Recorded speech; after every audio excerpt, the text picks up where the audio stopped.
你真的要赶尽杀绝吗？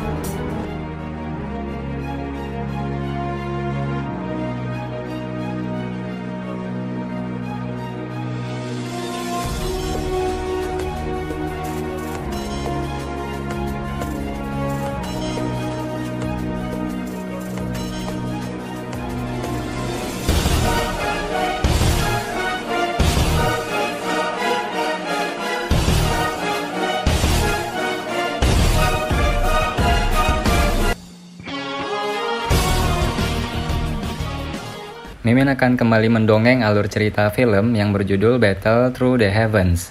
Dan mohon maaf apabila tidak sesuai dengan videonya ya, karena alur yang Mimin sampaikan ini belum dirilis filmnya. Dan Mimin ingatkan kembali, konten ini full spoiler, yang tidak suka boleh di skip ya. Yang suka semoga terhibur. Tanpa basa-basi kita mulai.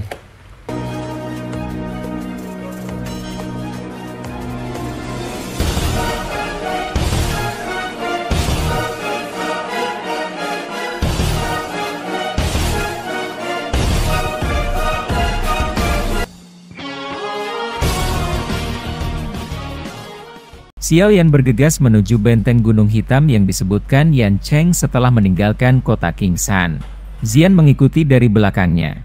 Setelah dia menerobos ke kelas Dou Huang, kecepatan terbang Xiao Yan jelas jauh lebih cepat daripada sebelumnya. Tubuhnya seperti bintang jatuh saat terbang di langit. Dalam beberapa kedipan, dia menghilang ke cakrawala. Xiao Yan terbang dengan kecepatan maksimumnya. Wajahnya dipenuhi dengan kesungguhan. Masalah yang terjadi di dalam kekaisaran Jiama ini benar-benar di luar dugaannya. Untung Ratu Medusa ikut campur kali ini. Jika tidak, kemungkinan aliansian dan kekaisaran Jiama akan dihancurkan oleh kekaisaran Chuyun. Pada saat itu, klan Xiao-nya akan benar-benar tersingkir bahkan tanpa aula jiwa melakukan apapun. Skala terbalik Xiao Yan adalah kerabatnya. Dia pasti akan membuat siapapun yang berani menyentuh mereka untuk membayar lebih dari 100 kali lipat. Xian diam-diam mengulurkan lidah kecilnya saat melihat ekspresi gelap dan dingin Xiao Yan dari belakang Xiao Yan. Dia tidak berani nakal. Yang bisa dia lakukan hanyalah meningkatkan kecepatannya dan mengikuti di belakangnya. Dengan kecepatan Xiao Yan dan Xian, mereka tidak membutuhkan waktu lama bahkan jika mereka harus terbang di atas seluruh kekaisaran Jiama. Karenanya, pegunungan yang membentang di sekitar mereka menjadi lebih pendek setelah penerbangan mereka berlanjut selama sekitar 2 jam. Tanah datar yang sangat besar yang tertutup pasir kuning mulai terlihat di depan mata mereka. Xiao Yan juga menghela nafas lega saat tanah datar muncul di hadapannya.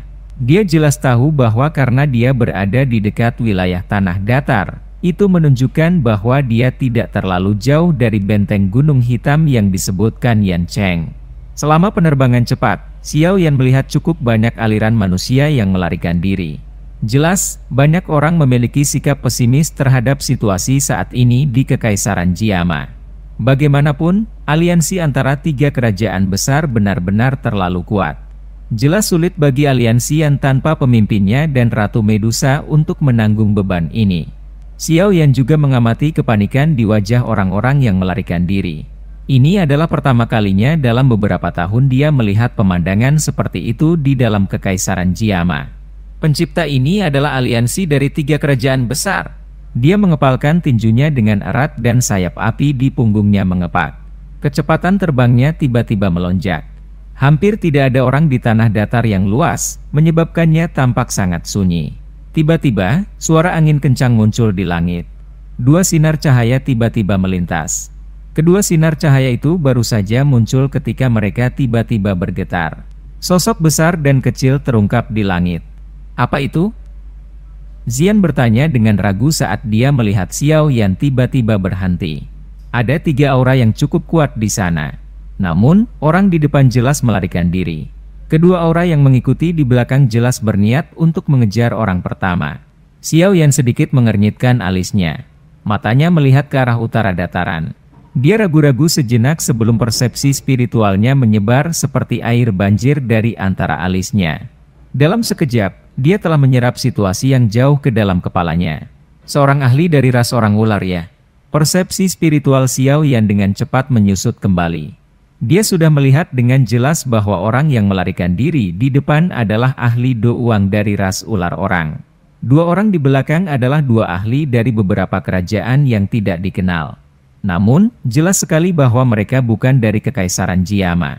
Selain itu, hal yang membuat Xiao Yan sangat terkejut adalah bahwa ahli dari ras ular orang yang melarikan diri sebenarnya adalah seseorang yang dia kenal. Ekspresi aneh melintas di wajah Xiao Yan saat dia mengingat masalah itu dari saat itu. Tubuhnya langsung bergerak dan menembak secara eksplosif ke arah utara. Bagaimanapun, ras orang ular saat ini adalah sekutu Kekaisaran Jiama. Selain itu, bahkan jika itu karena Cailin, dia harus membantu dan menyelamatkan orang itu. Yu Mei tampak sangat menyedihkan hari ini. Ini adalah pertama kalinya dia melarikan diri tanpa tujuan dengan cara apapun yang dia bisa setelah bertahun-tahun. Orang-orang yang memberikan perlakuan menyedihkan padanya adalah dua sosok biru yang mengikuti dari jarak dekat di belakangnya. Dua bajingan sialan ini. Begitu lukaku pulih, aku pasti akan merobek semua daging di tubuhmu dan memberi makan kekasih kecilku itu. Ekor ular Yu Mei menekan tanah. Setiap kali bergerak, tubuhnya akan melesat ke depan pada jarak tertentu. Dia melarikan diri, lupa menoleh dan melihat kedua sosok di belakang sambil mengutuk. Tapi kota Lingyan sudah jatuh. Kali ini, kemungkinan cukup banyak orang dari 3 sekte akan memasuki kekaisaran. Benar-benar merepotkan. Yu Mei awalnya adalah wali kota Lingyan. Dengan mengandalkan kekuatan Do Uang bintang 7 miliknya, dia telah berhasil mengalahkan dan memaksa mundur beberapa ahli dari 3 sekte yang telah mencoba mengepung kota beberapa kali. Kali ini, dia kehilangan keberuntungannya. Tidak ada yang menyangka bahwa aliansi 3 sekte akan mengirim 3 ahli dari kelas Do Uang ke kota yang ukurannya tidak terlalu besar. Apalagi, ada satu orang yang kekuatannya sebenarnya berada di level bintang 8. Hasil dari 3 ahli Do Uang memimpin pasukan untuk menyerang kota sangat jelas. Yu Mei telah melukai Do Uang pihak lain dengan serius sebelum terluka parah oleh pakar bintang 8 dari pihak lain, Do Uang. Setelah itu, dia hanya bisa meninggalkan kota dan melarikan diri. Namun, untungnya dia telah mengulur waktu bagi cukup banyak orang di kota untuk melarikan diri. Karena itu, sebagian besar orang sudah pergi ketika pasukan besar ini memasuki kota Lingyan. Karena inilah dia menyebabkan ahli dari pihak lain Do Uang menjadi marah. Seorang Do Uang tetap tinggal untuk menjaga kota sementara 2 ahli Do Uang yang tersisa terus mengejarnya tanpa menyerah. Dari kelihatannya, sepertinya mereka berniat untuk tidak menyerah sampai mereka menangkapnya. Tentu saja, mirip dengan penampilan Yu Mei yang menyedihkan, 2 pria paruh baya, yang pakaian birunya menampilkan angsa emas cerah yang dijahit di atasnya, juga kelihatan cukup buruk. Meskipun Yu Mei terluka parah, kelincahannya yang aneh, Douki dari ras ular rakyat menyebabkan mereka berdua mengalami kesulitan untuk mengejarnya. Sialan, begitu aku menangkap wanita itu, aku ingin menyiksanya dengan kejam. Kalau tidak, akan sulit untuk menghilangkan kebencian di hatiku. Seorang pria parubaya berwajah suram menatap tajam ke sosok yang sebagian terlihat tidak jauh di depan. Meskipun dia melarikan diri dengan menyedihkan saat ini, punggung anggun itu masih menunjukkan daya pikat. Kudengar skill lidah ras orang ular luar biasa hebat. Di Kekaisaran Luoyan kita, Budak perempuan ras orang ular dapat dijual dengan harga yang sangat tinggi. Aku tidak tahu apakah ular betina cantik kelas Do Uang ini akan lebih nyaman dibandingkan dengan budak wanita biasa. Orang lain mengungkapkan ekspresi cabul saat dia tertawa dengan sinis. Jangan masuk terlalu jauh ke dalam Kekaisaran Jiama. Kalau tidak, akan merepotkan jika kita bertemu ahli lain. Iya. Cahaya emas cerah meletus dari tubuh mereka berdua setelah suara mereka terdengar. Sepasang sayap cahaya keemasan angsa diperpanjang dari masing-masing punggung kedua orang itu dan kecepatannya langsung melonjak. Yu Mei, yang kelelahan karena melarikan diri di depan, juga merasakan angin mendekat dari belakangnya. Dia mengatupkan gigi dan berusaha sekuat tenaga untuk mengalirkan douki di dalam tubuhnya. Namun, bagaimana mungkin tubuhnya yang terluka parah ini dapat menahan tekanan hebat ini? Cahaya douki di tubuhnya menjadi jauh lebih redup. Ekor ularnya juga tiba-tiba menjadi lemah. Dia terengah-engah saat keringat menetes. Mengapa? Kamu terlalu lelah untuk terus berlari? Kedua lampu emas itu menyala saat Yu Mei jatuh. Satu di depan sementara yang lain di belakang, menutup semua rute pelariannya. Tatapan seorang pria paruh baya perlahan menyapu pinggangnya, dan sudut mulutnya terangkat dengan sikap cabul. Aku belum merasakan budak wanita dari ras ular orang Douang. Beberapa kegelapan muncul di dalam mata ular panjang Yumei. Senyuman yang mempesona, bagaimanapun, muncul di wajahnya saat dia berbicara kepada mereka berdua. Kamu bisa memberitahuku jika kamu ingin aku melayanimu. Mengapa kamu harus mengejar saya sejauh ini? Lupakan saja. Kami tidak memiliki berkah untuk menikmati mie yang memberikan dirinya kepada kami. Tidak akan terlambat bagi kami untuk bermain perlahan setelah kami menangkapmu dan melumpuhkan Douki Mu. Seorang pria parubaya tertawa. Dan dia segera berteriak dengan dingin, serang. Jangan main-main dengannya. Teman pria parubaya itu tersenyum dan mengangguk ketika mendengar ini. Tangan keduanya bergerak dan cahaya keemasan membumbung tinggi berbentuk menjadi dua angsa emas setinggi 5 kaki, yang segera diarahkan ke Yumei. Kedua angsa besar berwarna emas itu segera mengeluarkan teriakan tajam ke langit. Sayap mereka mengepak dan mereka menembak ke arah Yumei. Kekuatan yang dibawa angsa emas itu sangat tajam. Dua parit yang dalam bahkan terbentuk saat ditembak di atas tanah. Yumei menggerakkan douki yang tersisa di tubuhnya sebelum melambaikan tangannya. Doukinya berubah menjadi pilar douki yang ditembakkan untuk bertemu dengan dua angsa emas. Ledakan teredam terdengar saat keduanya bersentuhan. Pilar douki Yumei menghilang dengan kecepatan yang terlihat. Kedua angsa emas, yang warnanya menjadi sedikit lebih redup, membawa angin kencang dan melesat. Mata Yumei perlahan menjadi gelap setelah menghabiskan benang terakhir douki di dalam tubuhnya. Arusnya berhenti memiliki sedikit kekuatan untuk melakukan perlawanan. Namun, racun di dalam mulutnya masih bisa mencegahnya untuk dihina oleh kedua orang ini. Cahaya keemasan cerah dengan cepat membesar di mata ular yang berisi keputusasaan. Sama seperti Yumei perlahan menutup matanya, sedikit suara guntur bergulung tiba-tiba bergema di langit. Sosok hitam segera muncul di depannya. Kedua angsa emas yang mengandung angin kencang itu lenyap saat berada sekitar 5 kaki dari tubuhnya. Yumei merasa ragu ketika rasa sakit hebat yang dia antisipasi tidak datang. Namun, suara hangat perlahan terdengar di samping telinganya. "Apa kamu baik-baik saja?" Yumei terkejut saat mendengar suara itu. Dia tiba-tiba membuka matanya dan wajah muda yang mengandung senyuman segera muncul dalam pandangannya. Tatapan Yumei membawa sedikit kejutan saat dia melihat wajah muda yang memasang senyum hangat. Untuk beberapa alasan yang tidak diketahui, Yumei merasa bahwa wajah ini agak familiar. Namun, dia tidak dapat mengingat di mana dia melihatnya. "Kamu seseorang dari Kekaisaran Jiama?" Pupil ular menyapu pria muda berjubah hitam di depannya sementara dia bertanya dengan hati-hati. Xiao yang tidak bisa menahan senyum saat melihat sikap waspada Yumei. Dia segera mengangguk dan berkata, "Tenang, aku seseorang dari Kekaisaran Jiama." Yumei menghela nafas lega ketika dia mendengar ini. Dia baru saja berjuang untuk berdiri ketika rasa sakit yang lemah yang dipancarkan dari tubuhnya menyebabkan dia gagal dalam usahanya. Dia hanya bisa menghela nafas dengan ganas. Pil obat bundar yang memancarkan keharuman tenang muncul di depannya dalam ketidakberdayanya. Sebuah tawa segera menyusul, "Kamu dapat mencoba memakannya jika kamu tidak takut bahwa itu adalah racun." Yumei ragu-ragu sedikit saat dia menerima pil obat. Perjuangan sesaat muncul di hatinya sebelum akhirnya menelan pil obat.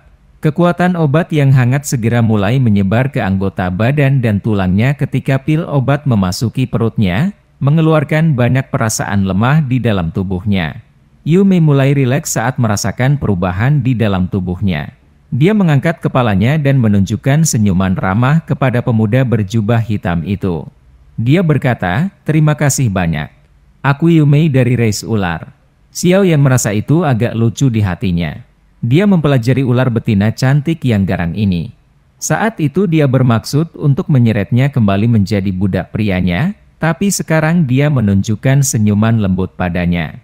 Dia segera membalikkan kepalanya dan mengarahkan pandangannya ke dua pria parubaya yang ekspresinya menjadi sangat pekat dan gelap setelah dia muncul. Hati-hati, kedua orang ini adalah ahli dari sekte angsa emas dari Kekaisaran Luoyan. Kekuatan mereka semua ada di kelas Douang dan tidak bisa diremehkan. Yu Mei juga memulihkan beberapa kekuatan dengan kekuatan obat dari pil obat. Dia menggerakkan ekor ularnya dan mengangkat tubuh indahnya. Murid ular itu memandangi dua orang di depan saat dia berbicara. Sekte Angsa Emas, Xiao. Yan mengangkat alisnya sedikit dan mengangguk dalam diam. Orang, ini kita harus menjaga urusan kita sendiri. Aku menyarankanmu untuk tidak menjadi orang yang sibuk. Jika tidak, kamu bahkan mungkin akan membuang hidupmu. Pria paruh-baya berwajah suram itu menatap Xiao Yan dengan saksama saat dia perlahan berbicara. Saat ini, Xiao Yan telah secara resmi maju ke kelas Dou Huang. Wajar jika kedua orang ini tidak dapat merasakan kekuatan aslinya. Namun, dari cara Xiao Yan menyelesaikan serangan bersama mereka sebelumnya, jelas bahwa dia tidak lemah.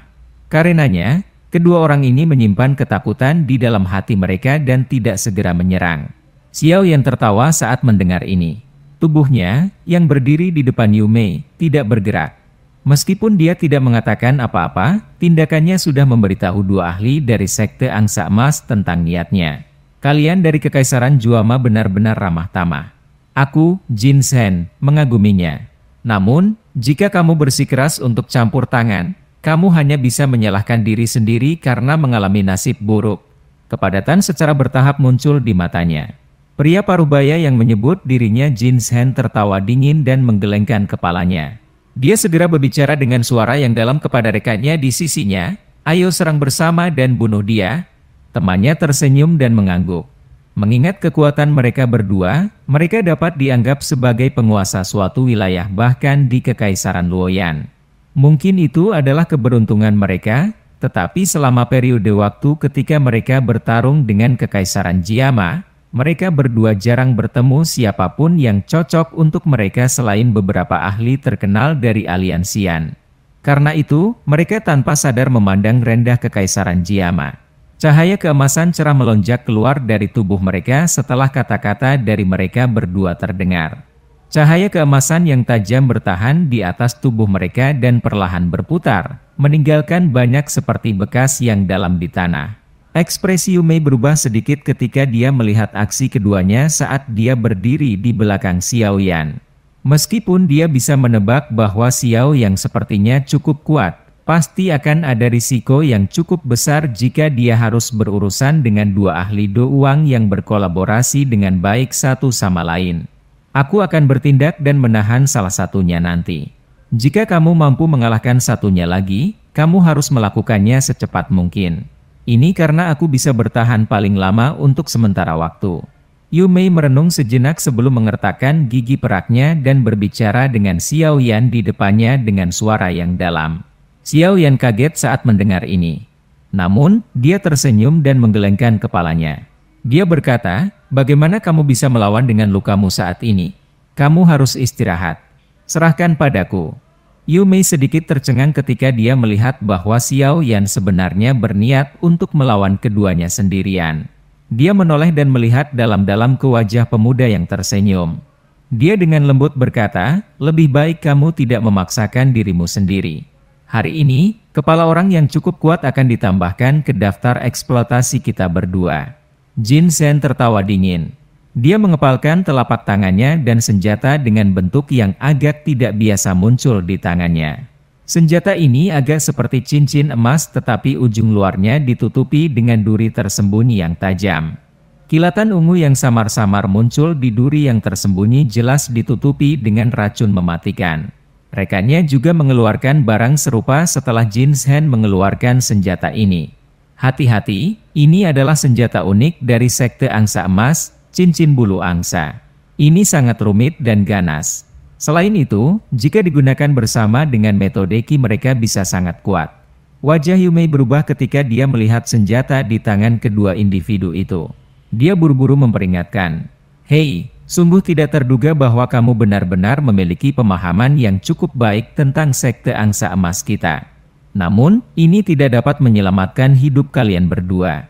Jin Shen tertawa sinis. Dia melirik rekannya dan keduanya segera mulai menyebar secara tiba-tiba. Salah satu dari mereka tiba-tiba menyerang Xiao Yan sementara yang lain menyerang Yu Mei yang berada di belakang Xiao Yan. Mata Xiao Yan sama tak bergeraknya dengan sumur tua saat dia mengamati dua orang yang dengan cepat melintas. Dia perlahan menggelengkan kepalanya. Mereka hanyalah dua Douhuang. Bahkan sebelum dia menerobos ke kelas Douhuang, dia bisa dengan mudah membunuh mereka, apalagi sekarang. Yu Mei memperhatikan ahli dari sekte angsa emas yang telah mengambil rute memutar dan menuju ke arahnya. Matanya segera menjadi dingin dan dia mengepalkan tangannya. Pedang panjang yang tajam muncul di tangannya. Saat dia bersiap untuk bergerak, sebuah tangan tiba-tiba meraih pergelangan tangannya. Yu Mei terkejut saat tangannya terkepal. Namun, dia belum berbicara saat Xiao Yan menariknya ke sampingnya. Dia mengangkat kepalanya dan secara tidak sengaja melihat senyum dingin dan acuh tak acuh yang terlihat di wajah muda itu. Jin Zhen dan orang lain mengungkapkan senyum gelap dan dingin di mulut mereka ketika mereka melihat tindakan Xiao Yan melindungi Yu Mei. Kedua kecepatan mereka tiba-tiba melonjak dan cincin sayap angsa di tangan mereka memancarkan kilatan dingin yang menakutkan di bawah cahaya keemasan. Ledakan cincin api. Mulut Xiao Yan bergerak tepat saat kedua sosok itu masuk dalam radius 10 kaki dari Xiao Yan. Teriakan dingin tiba-tiba keluar. Cincin api bundar hijau giok tiba-tiba mulai menyebar seperti kilat dengan Xiao Yan di tengah. Hanya dalam sekejap mata, itu dengan keras menyerang Jin Zhen dan temannya. Sebuah ledakan yang jelas segera terdengar di dataran ini. Cincin api meledak dan dua sosok, yang dengan keras mengisi, segera berhenti. Mereka terbang mundur dalam postur yang sangat menyedihkan dan akhirnya perlahan-lahan berhenti setelah bergesekan di tanah selama lebih dari 10 meter. Mulut penuh darah segar tanpa sengaja dimuntahkan. Mereka mengangkat kepala mereka dan wajah mereka dipenuhi dengan keterkejutan saat mereka melihat pemuda berjubah hitam yang menyeringai itu. Tak satu pun dari mereka yang pernah menyangka bahwa mereka akan dikalahkan secara menyedihkan oleh satu serangan. Tatapan kaget mereka terjalin dari kejauhan. Mereka sepertinya memikirkan sesuatu dan keringat dingin segera menutupi dahi mereka. Ketidakpercayaan terkandung dalam suara serak mereka. Douhuang. Kedua orang ini dipenuhi dengan kepanikan ketika mereka melontarkan kata-kata ini. Pria muda di depan mereka tampaknya berusia sekitar 20 tahun. Mereka berdua mungkin bisa menerima dengan enggan jika ada yang mengatakan bahwa dia adalah seorang ahli Douhuang. Namun, jika dia adalah seorang Douhuang, bukankah itu terlalu menakutkan? Namun, tidak peduli bagaimana mereka membalik-balik di dalam hati mereka, energi menakutkan yang terkandung dalam cincin api pasti hanya sesuatu yang bisa dilepaskan oleh seorang elit Douhuang. Sejak kapan elit muda Douhuang muncul di Kekaisaran Jiama? Mengapa kita tidak pernah mendengarnya? Yu Mei juga melebarkan mulutnya yang kecil, ramping, dan merah karena terkejut saat badai muncul di dalam hati Jin Zhen dan rekannya. Dia juga tidak pernah membayangkan bahwa orang muda di sampingnya ini sebenarnya adalah seorang elit Douhuang. Apakah bakat pelatihan orang ini tidak terlalu menakutkan? Dua suara teredam muncul saat Yu Mei tertegun. Pada saat dia mengangkat kepalanya, dia hanya bisa melihat Jin Zhen dan temannya melarikan diri dengan liar. Cepat, kejar. Jangan biarkan mereka kabur. Yu Mei buru-buru berteriak ketika dia melihat mereka berdua berusaha melarikan diri. Namun, sebelum suaranya selesai berbicara, dia sekali lagi tidak bisa berkata-kata ketika dia menemukan bahwa Xiao Yan di depannya sudah menghilang. Kecepatan ini, tangan halus Yu Mei mengusap keringat dingin di dahinya. Dia tidak bisa merasakan ketakutan yang berlama-lama di dalam hatinya. Beruntung orang ini adalah seorang ahli dari Kekaisaran Jiama. Jika tidak, dengan hanya mengandalkan kecepatan ini, kemungkinan tidak ada orang lain selain yang mulia yang bisa menandinginya. Dua sosok jatuh dari langit selama Yu Mei menyeka keringat dinginnya. Akhirnya, mereka dilempar dengan keras ke tanah. Dia menunduk untuk melihat bahwa mereka adalah dua ahli sekte angsa emas yang telah melarikan diri sebelumnya. Namun, jelas terlihat bahwa kedua orang itu tidak lagi bernapas. Mereka berlari cukup cepat. Sosok Xiao Yan juga bergegas turun dari langit. Dia dengan sembarangan menendang mayat-mayat itu dan berbicara dengan sikap acuh tak acuh. Mata Yu Mei terkejut saat dia menatap kedua orang ini yang berakhir dalam keadaan seperti itu meskipun jelas-jelas membelah diri dan melarikan diri kedua arah. Dia sekali lagi mempelajari Xiao Yan yang perlahan berjalan dengan santai. Keringat dingin di dahinya menjadi lebih padat.